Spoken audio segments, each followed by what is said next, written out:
just go get it because it's faster.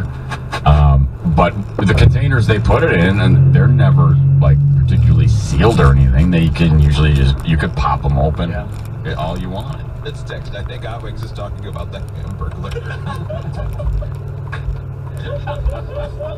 Hamburglar definitely would. And so would I. And I think most people would. I used to deliver food, and shockingly, I never took out of the food I was delivering. Did you just buy it with the money you stole? Yes. Yes. Or did you go shoplift stuff? I would eat leftovers. Yeah, that's When I was at a different restaurant. What kind of food were you delivering? It was Like, was it kind of like everything? Or? like, yeah, it was a pizza place, so it was pizza, fries, burgers, hot dogs, whatever.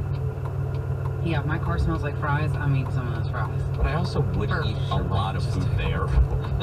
Well, I guess that would be a big difference. Yeah, if you're already chowing